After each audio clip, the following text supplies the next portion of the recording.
Bismillahirrahmanirrahim. Assalamualaikum warahmatullahi wabarakatuh. Waalaikumsalam. Bismillahirrahmanirrahim. Alhamdulillahirabbil alamin. Wassallallahu ala sayyidina Muhammadin wa ala alihi wa sahbihi ajma'in. Rabbi yassir wa la tu'assir. Rabbi tammim lana bil khair. Rabbi shrah li sadri wa yassir li amri wahlul 'uqdatam min lisani yafqahu qawli. Amma ba'd. Alhamdulillahirabbil alamin. Bersyukur kepada Allah Subhanahu wa taala, kita masih diberikan nikmat sehat oleh Allah Subhanahu wa taala sehingga bisa berkumpul di masjid ini dalam keadaan sehat walafiat. Kita akan melanjutkan pembelajaran kita pada sirah atau sejarah baginda Nabi besar Muhammad sallallahu alaihi wasallam. Di pertemuan terakhir kita sudah membahas tentang pembangunan Ka'bah yang dilakukan oleh baginda Nabi besar Muhammad SAW, di mana beliau sangat berperan dalam pembangunan Ka'bah itu. Beliau mengangkat batu untuk kemudian dibangun kembali Ka'bah yang pada waktu itu mengalami kerusakan disebabkan banjir dan hal-hal lain. Juga yang menjadi poin adalah bagaimana beliau kemudian menyelesaikan konflik yang hampir saja menjadi konflik yang berdarah ketika para ketua suku pada waktu itu saling berebut ingin meletakkan Hajar Aswad, dan yang memberikan solusi adalah baginda Nabi besar Muhammad SAW. Sudah kita jelaskan perihal pembangunan Ka'bah dan hal-hal lain. Hari ini kita melanjutkan pada episode lain pada kehidupan beliau Nabi besar Muhammad SAW ketika Nabi besar Muhammad SAW memasuki usia 40 tahun. Ketika beliau memasuki usia 40 tahun, beliau kemudian dibuat senang oleh Allah Subhanahu wa taala untuk melaksanakan tahannus. Tahannus ini adalah beribadah beberapa hari hanya ingin mendekatkan diri kepada Allah Subhanahu wa taala dengan cara menjauhi keramaian.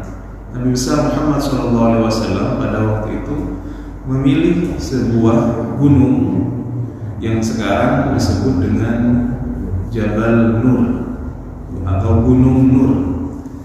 Di atas gunung ini ada sebuah gua. Kalau kita katakan gua, walaupun itu hanya sebuah celah kecil di mana ketika ada batu yang saling bertumpuk, ada sebuah celah kecil yang hanya cukup dimasuki oleh satu orang untuk berdiri, dan untuk sholat itu bisa satu orang. Tapi itu hanya kecil sekali, lebih kecil dari mihrab ini, lebih kecil dari tempat ini. Jadi kecil sekali, dan Rasulullah SAW kemudian bertahanus atau beribadah di sana. Bagaimana beliau bertahanus? Karena waktu itu gunung tersebut belum menjadi tempat yang seperti sekarang diziarahi. Artinya untuk menuju ke puncak gunung tentunya medannya sangat sulit, karena itu adalah gunung batu yang tidak ada tangganya dan medannya sangat sulit.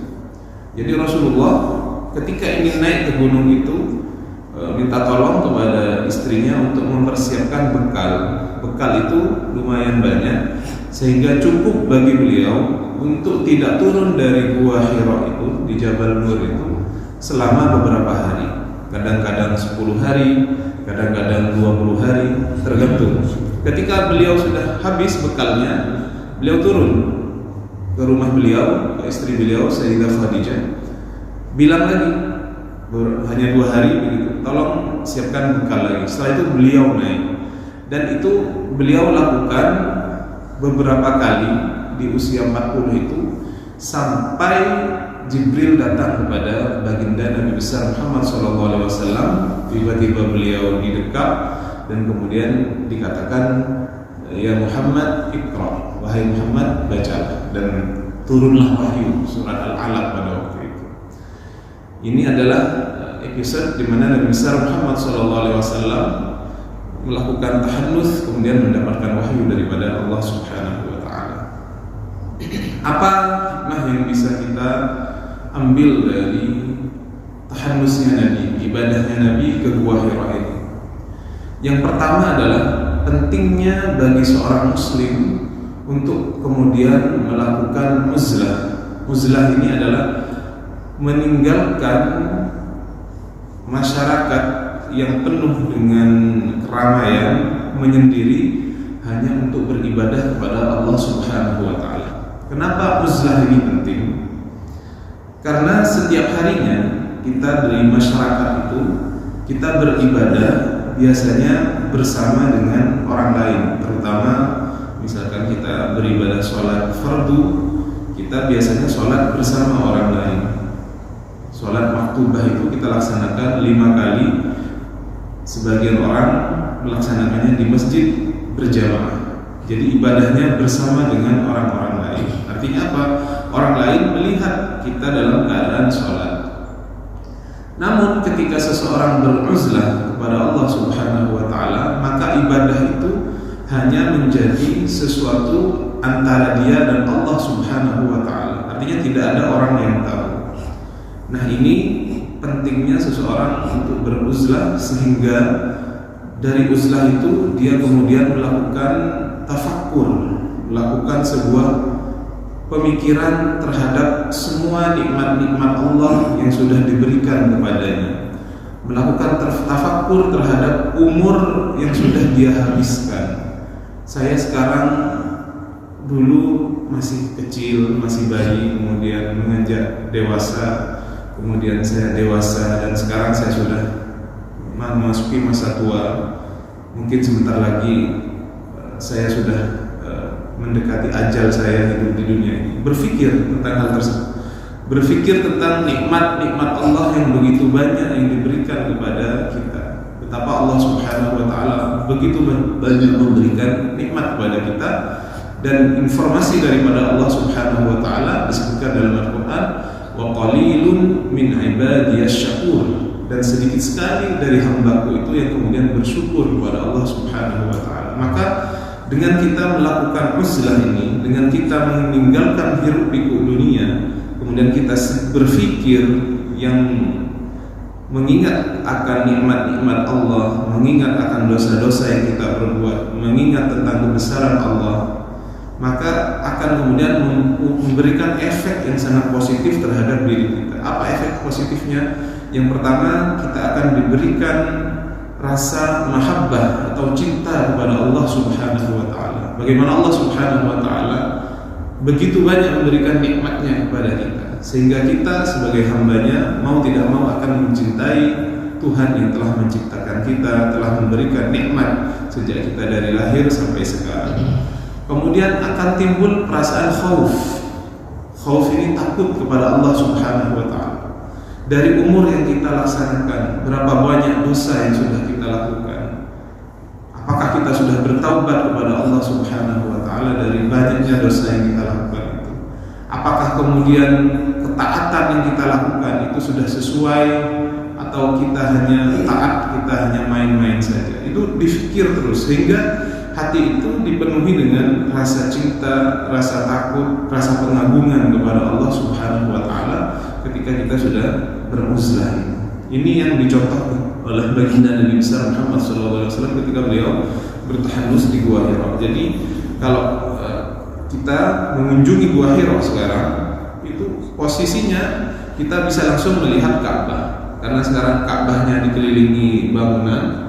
Makanya kita lihat sekarang yang paling tinggi adalah Tower Zamzam itu.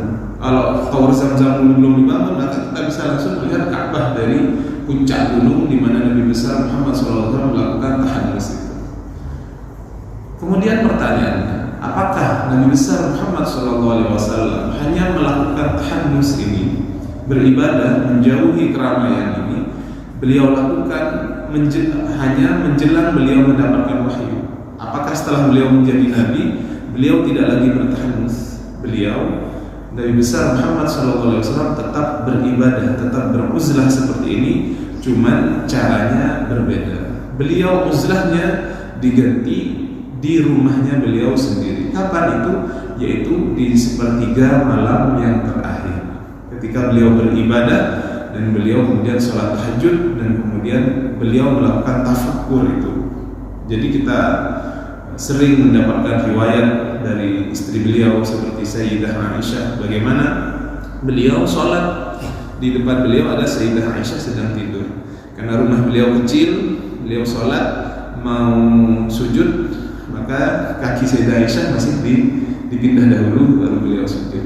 Itu riwayat Sayyidah Aisyah. Bagaimana beliau dan hukumnya sholat tahajud bagi Nabi besar Muhammad SAW itu adalah wajib. Jadi beliau wajib sholat tahajud. Nah, sholat tahajud bagi kita umat Islam tidak wajib, tetapi hanya sunnah saja.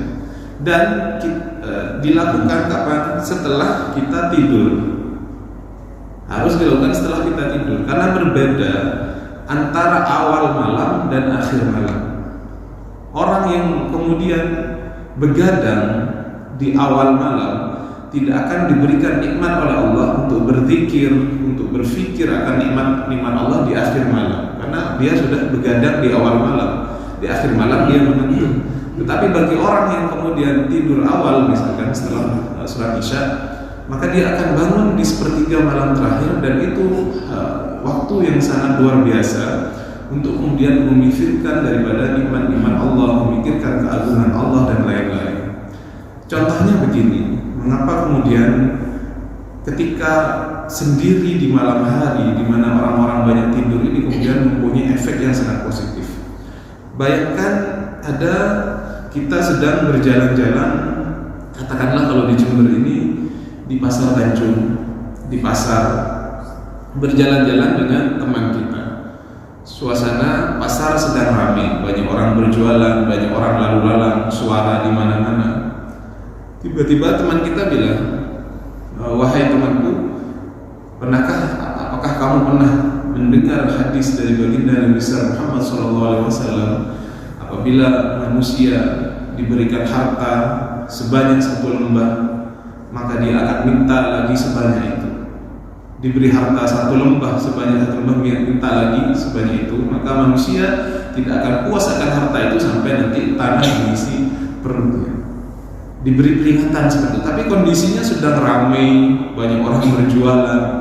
Apakah hadis yang disampaikan dalam kondisi ramai seperti ini akan mempunyai efek? Mungkin dia dengarkan, tapi 3 menit kemudian atau semenit berikutnya sudah hilang, karena memang kondisinya tidak sesuai untuk mendengarkan hal tersebut.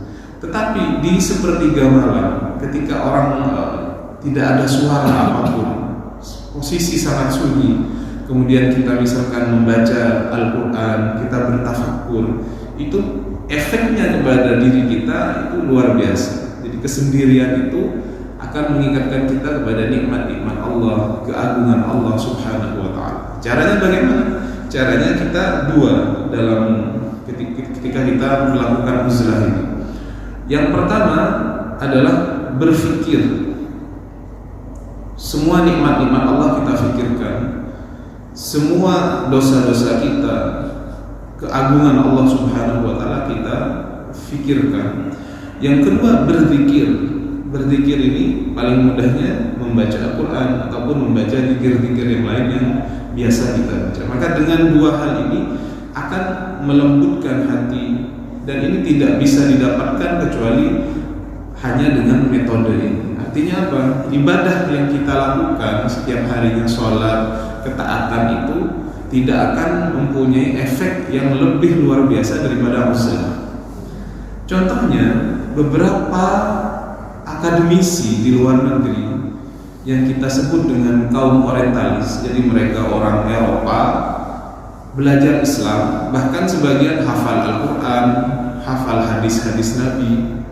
Mereka paham ajaran Islam luar biasa, hafal bahkan beberapanya dengan Al-Quran. Tetapi kenapa orang-orang ini kemudian tidak diberikan hidayah untuk kemudian masuk Islam? Andaikan hidayah itu berbanding lurus, ketika orang membaca Al-Quran, mendengarkan pengajian, bahkan hafal, pasti masuk Islam. Pastinya para orang-orang Eropa yang belajar Islam atau yang kita sebut dengan kaum orientalis ini akan masuk Islam, tetapi kenapa mereka rata-rata tidak masuk Islam?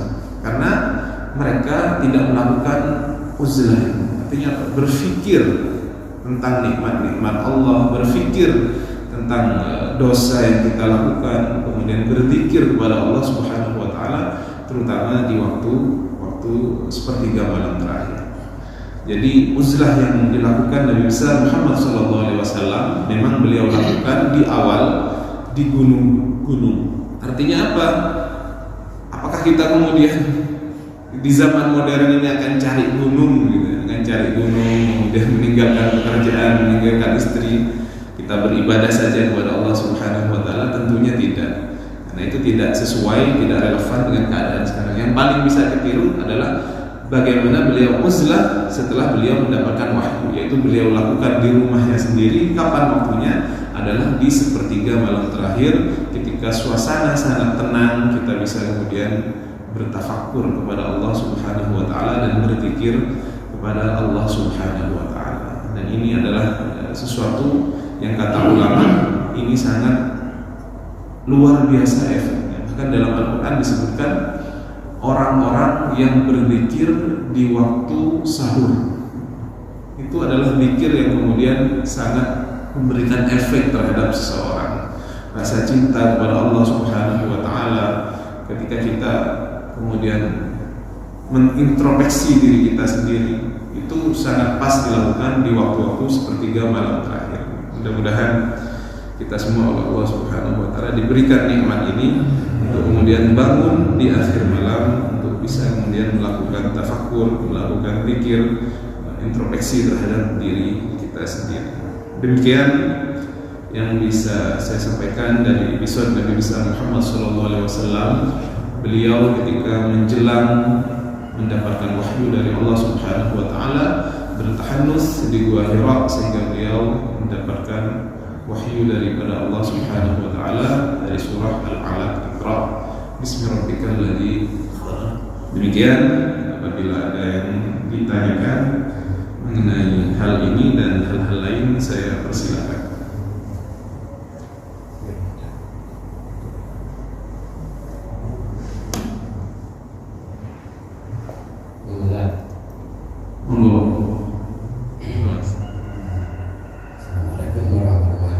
Waalaikumsalam warahmatullahi wabarakatuh. Yang saya tanyakan adalah tujuan untuk bertafakur atau sholat tengah malam itu berarti untuk memohon ampunan atau apa ya, menenangkan diri, bukan untuk berdoa untuk meminta sesuatu. Kalau betul begitu. Sudah. Baik, terima kasih. Jadi yang diajarkan kepada kita di sepertiga malam terakhir itu apa saja yang kita lakukan? Tentunya ketika bangun kita pertama kali biasanya agak pusing gitu ya. Jadi kita ambil wudu untuk melepaskan ngantuk itu, karena kalau wudu biasanya setan langsung terlepas dari kita. Setelah itu sholat yang ringan. Sholat ringan itu tahajudnya jangan pakai surat yang panjang, bagi pakai qul ya ayyuhal kafirun sama qul huwallahu ahad, 2 rakaat saja.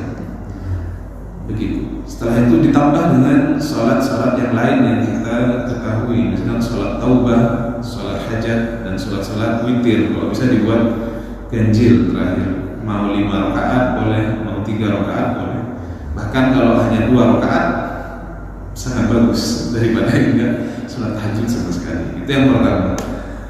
Kemudian waktu menjelang subuh itu apa yang kita baca? Yang pertama adalah istighfar kepada Allah Subhanahu wa taala. Baca misalkan 100 kali, astagfirullahaladzim, astagfirullahaladzim. Kemudian salawat kepada baginda Nabi besar Muhammad SAW. Kita baca 100 kali juga, Allahumma sholli ala Muhammad, Allahumma sholli ala Muhammad. Kemudian juga berdoa untuk kebaikan kita dunia dan akhirat, ataupun berdoa untuk keluarga kita. Jadi itu misalkan waktunya sudah mepet. Andaikan ada waktu yang lain ditambah dengan kita membaca Al-Quran. Adabnya ketika membaca Al-Quran, kata ulama itu hendaknya kita menangis membaca Al-Quran itu menangis, karena kita tahu maknanya itu adalah misalkan rahmat Allah, misalkan ketika lewat kepada ayat-ayat berkenaan dengan azab, kita menangis. Andaikan kita tidak paham, maka kita pura-pura menangis. Bagaimana pura-pura menangis? Kita nggak paham, tetapi kita menangis juga. Kenapa? Ya Allah, saya nggak paham misalkan, tapi akhirnya menangis. Ataupun ketika membaca Al-Quran kita mengingat dosa, mengingat nikmat Allah sehingga membuat menangis. Itu adabnya. Dan itu salah satu cara bagaimana kita menggabungkan tadi. Kita juga bermohon kepada Allah Subhanahu wa taala, muhasabah diri, membaca Al-Quran dan menangis. Diupayakan menangis ketika baca Al-Quran walaupun nggak paham maknanya. Apalagi paham maknanya, misalkan membaca sambil melihat terjemahan sehingga kita tahu makna beberapanya, sehingga kita berusaha untuk menangis. Kalau nggak bisa menangis, dibuat menangis. Dan kalau malam saya kira lebih mudah untuk menangis daripada waktu di siang hari, karena di siang hari ramai orang-orang sudah beraktivitas. Kalau malam itu sangat luar biasa, mudah bagi kita untuk meneteskan air mata mengingat kebesaran Allah Subhanahu wa taala, mengingat dosa-dosa kita dan hal-hal lain. Jadi itu semua dikumpulkan. Jadi muhasabah diri, zikir kepada Allah, bertafakur, itu idealnya. Andaikan nggak mampu, sudah mau subuh, ya sudah sholat 2 rakaat saja, walaupun sholat 2 rakaat tahajud kata ulama, itulah nanti yang akan membahagiakan kita di akhirat. Rakaat-rakaat kecil sebelum subuh, itu yang akan membahagiakan kita, bukan kemudian mobil, rumah, dan lain-lain yang duniawi, tapi sholat-sholat walaupun hanya 2 rakaat yang kita lakukan di malam hari beribadah kepada Allah Subhanahu wa taala. Jadi kalau nggak bisa melakukan yang paling ideal, lakukan. Kalau nggak bisa melakukan semuanya, jangan ditinggal semuanya. Nggak bisa tafakur, nggak bisa nangis, sudah sholat saja 2 rakaat, kemudian ke masjid untuk melaksanakan sholat subuh berjamaah. Demikian. Ada. Assalamualaikum warahmatullahi wabarakatuh. Waalaikumsalam. Yang saya tanyakan sebelum kenabian, jadi apakah Nabi itu melakukan sholat? Jadi kalau melakukan sholat, ikut syariatnya Nabi siapa? Itu Baik, terima kasih, pertanyaan yang bagus sekali.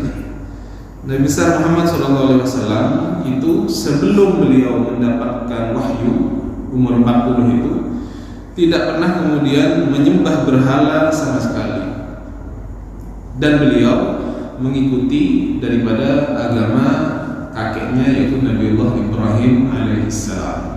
Jadi beliau mengikuti agama itu dan tidak pernah menyembah berhala sama sekali. Ada sebagian kalangan orang Arab selain Nabi yang juga tidak menyembah berhala, tetapi mereka tidak beragama Islam, ada yang beragama Kristen. Dan kebanyakan ajaran Nabi Ibrahim pada waktu itu sudah diselewengkan. Misalkan tawaf di Baitullah, yang awalnya tawaf hanya untuk mengesahkan Allah Subhanahu wa taala, ditambahi di sekitar Ka'bah dikasih berhala-berhala. Di dalam Ka'bah dikasih berhala. Bahkan ada sebuah ritual yang diselewengkan dari zamannya Nabi Ibrahim. Mereka kalau tawaf itu menganggap hal-hal seperti baju ini adalah kotoran duniawi, sehingga mereka kalau tawaf di zaman jahiliyah itu dalam keadaan telanjang, dibuka semua bajunya. Tawafnya sambil tanya, kenapa? Katanya baju-baju ini banyak dosanya. Diselewengkan. Kemudian mereka tawaf tetapi sambil juga memuja berhala-berhala yang mereka buat. Tetapi khusus baginda Nabi besar Muhammad SAW, beliau tidak pernah menyembah berhala. Dan kemudian sebelum turunnya perintah sholat di Isra dan Mi'raj 5 waktu itu, beliau juga sholat, tetapi sholatnya hanya 2 rakaat di waktu subuh. Tentunya pada waktu itu kebanyakan orang jahiliyah sudah menyelewengkan ajaran Ibrahim. Mereka menyembah Allah tetapi juga menyekutukannya dengan menyembah berhala. Tetapi Nabi Muhammad SAW dan ayah-ayah beliau sampai kakek-kakek beliau tetap kemudian atas agama Nabiullah Ibrahim itu. Artinya Nabi besar Muhammad tidak pernah menyembah berhala, dan beliau di usia 40 itu adalah puncak ketika beliau merasa melihat kondisi orang Arab ini sesuatu yang tidak betul. Melihat orang tawaf menyembah berhala itu satu yang betul, sehingga membuat beliau diantaranya untuk bertahanus itu, berpikir tentang keadaan kaumnya pada waktu itu, sehingga turunlah wahyu kepada beliau di usia 40 itu. Begitu. Ada lagi? Yang saya tahu Sunnah Rasul 8 rakaat tahajud. Ya betul. 8 kita ikutin 8. Ya. Kalau di hadisnya itu yang kemudian kadang-kadang salah dipahami itu kan yang sholat tarawih kalau NU berapa? 20. Muhammadiyah berapa? 8 atau 11 ya? Iya, 11. Karena ada hadis yang mengatakan Rasulullah tidak pernah sholat melebihi itu, melebihi 11 itu. Jadi memang beliau, tapi sholatnya Nabi nggak sama dengan sholatnya kita. Walaupun beliau sholat 11 rakaat maksimalnya ketika di Ramadan atau di luar Ramadan, tapi bukan sholat tarawih ini tentang sholat malamnya beliau 11 rakaat itu. Jadi 11 yang dipahami Muhammadiyah itu sebenarnya menurut kita, pemahaman kita orang itu adalah sholat malam, bukan sholat tarawih. 11 itu. Jadi Nabi maksimal 11. Tapi 11-nya Nabi beda dengan 11-nya kita. Beliau rakaat pertama Al-Baqarah, rakaat kedua Ali Imran, rakaat ketiga An-Nisa, seperti itu. Ada yang dulu coba-coba, jadi Nabi sholat di masjid, sholat tahajud begitu. Coba-coba sholat di belakang Nabi.